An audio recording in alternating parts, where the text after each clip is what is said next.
Hey everybody, welcome to Lessons with Troy. Well, today I wanted to show you a couple of my favorite bender licks and concepts that hopefully will open up the fingerboard for you and give you some other ideas. So we're in open D tuning, so D, A, D, F sharp, A, D. Okay, and let's start off with in the key of G. So we're going to start here on our 5th fret. That's a G chord, right? And what I'm going to do is we're only going to focus on, right now, on a 2nd string bender, these 2 strings. So there's really a lot you can do with that between the inversions and slants and the volume pedal. So on 5 and 5, there's a G. We know that, right? And then if we slide up to our 12th fret, under this D chord, right, our 5 chord in the key of G, there's also a G with that 2nd string bender down. So no bender, 5 and 5 is G, 12th fret, 2nd string bender is G. And notice how I use my volume pedal, just kind of as I'm pushing the bender down, I'm swelling that volume. Just kind of like that, right? Well, the other place you may not think about playing a G, or maybe you do, I don't know, would be is to have that 2nd string bender down, and then you're doing a slant on 8 and 9, right? So that's how it's going to sound with that 2nd string bender down. So what I like to do is take that 12th fret and slide it down to that slant on 8 and 9. And just kind of practice that. And you know that you can always slide that back to your root position G there. G, G on 8 and 9 with a slant 2nd string bender down. Let off the bender for a G on 5 and 5. Okay, now you can play that coming up too. G, just like that. G, 5 and 5. And then slant that up, 8 and 9 with the 2nd string bender. And notice how I kind of, as I'm sliding that up, I'm slowly pushing that bender down. And what I like to do is to hit 5 and 5 and just lightly swell the volume pedal.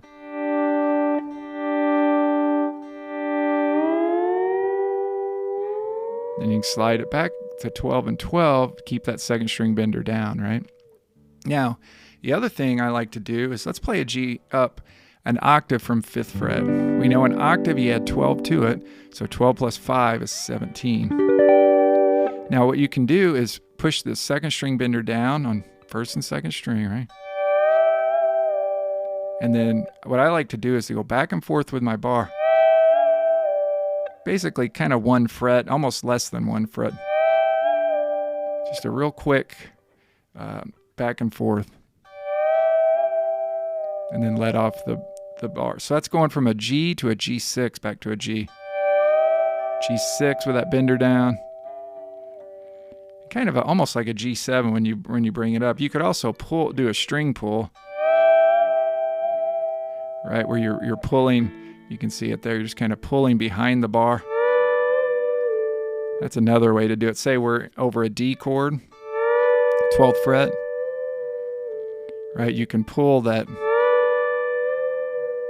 You can pull that 2nd string, and that gives you. So here's D, D6.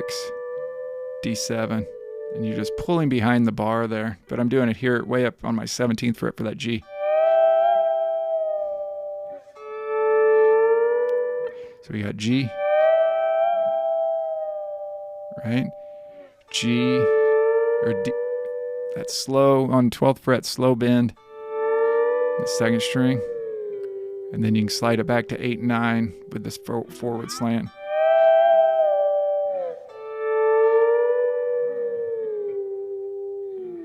And then you can slide it back to 5 and 5. So as you can tell, it's starting to really open up the fingerboard with the octaves, with the slants, with playing the 6th, string pulls. Now, the other thing you can do is with this slant on 8 and 9, 2nd string bender down, right? G, G. If you let off the bender, that's a G7. That's a really useful thing to do. G, G. Let off the bender, G7. keep in mind where we're at, because you want to be able to move these to whatever chord you want. Find that root chord. We do that slant 4 frets up from my root chord. 1 fret behind our 4 chord, right?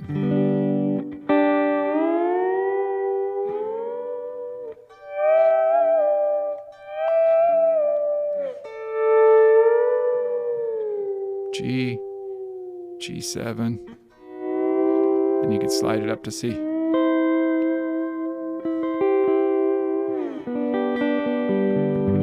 So let's try this now. Immediately move into another key, right? Let's try to do it over a D chord. Okay, where's that slant gonna be? Okay, that's the first thing. So D, we know, is on our 12th fret. So what you do is you actually go up on your first string, you go up what's called a major third, because you're playing that F sharp note, that major third of the D. All right, so we go 1, 2, 3, 4 frets, not counting the fret we're on. And we do that forward slant on 15 and 16. Okay, D, D. And what we can do is, because we already have that second string bender down, just go ahead and slide it up to your A position way up here on your 19th fret, and that's another D. So D, D, D on 19.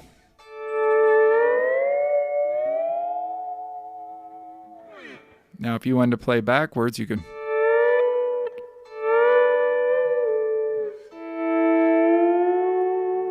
where you do the D, the D6, or a string pull, or a bar slide. Right? D, D6, back and forth with the bar. 7th fret, slow bend as you swell the volume pedal.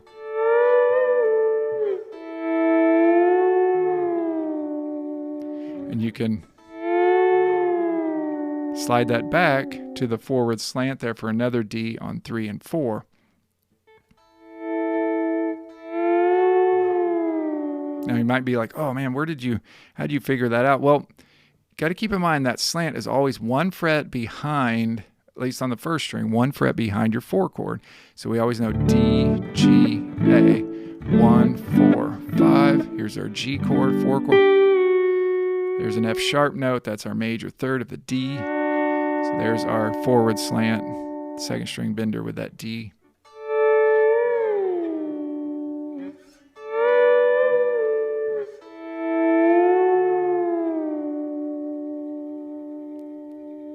So there's kind of doing it with different keys, right? So if we come way up here, remember under our 5 chord is our 1 chord. So that can be kind of a mantra for you. Under the 5 chord with the benders is the 1 chord. So here's D, G, A, 1, 4, 5, frets 12, 17, and 19. So way up here on 19, first and second string. There's our D chord. We're going to slant it back to 15 and 16 for the other D with the slant.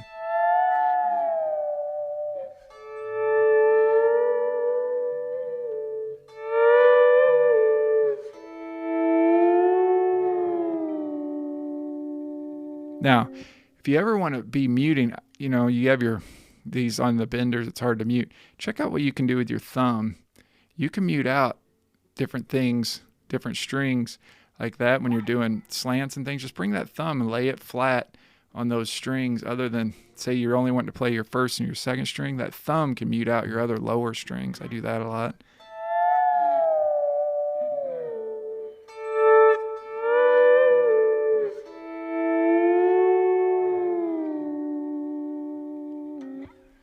Okay. Now, the other lick that I wanted to show you was, it's kind of a single note kind of lick, but it sounds like this.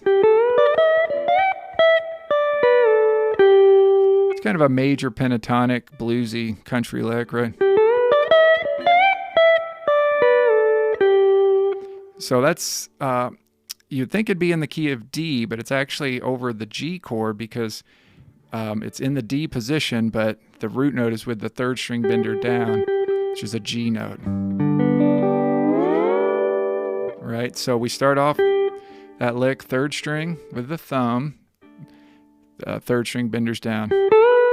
Then you're going to hit the second string with your index finger, and you're going to immediately do a quick bend on the second string bender. Leave both those down. First string, 12th fret, and then do 14th fret first string, bars tilted up, right? And then go down slant for that 15th fret second string. See the diagonal line there, 14 to 15, first string to second string. Then you're going to slide up to fret 17, first string. Now play that backwards. 14, 12, flatten out your bar, second string, let off the bender, grab those two kind of with these as you do a pick block, and play that third string with your third string bender down. Now notice how quick, that's a grace note on that second string with the bender. Ba-dwam, ba-dwam, ba-dwam, ba-dwam.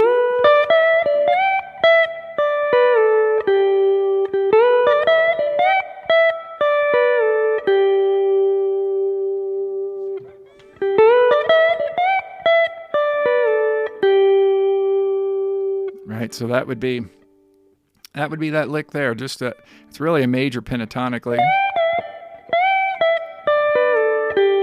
but it's kind of useful to kind of get you going with a few, do, and then immediately put it into a different key. We understand 7th fret. That would be, you would think it'd be an A on the 7th fret, but it's actually with your benders down in that position, it would actually be a D chord.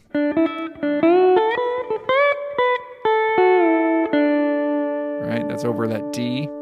If we ended in C, we'd move back here. Under the G chord is a C chord.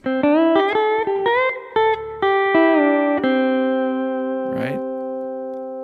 So you just got to think what chords are under with your benders down, and you always think, well, that is basically a fourth away from your root position. Okay, so I just wanted to give you a couple of those little tricks that hopefully, if you really work with those and the different octaves, it can kind of, maybe open up, and maybe you can make up some of your own licks with them. But we'll see you on the next lesson, and be sure to check out my new streaming site, and that has all my diagrams and tabs and things like that, lwtstreaming.com, and we'll see you on the next lesson. Thanks, everybody. Talk to you later. Bye.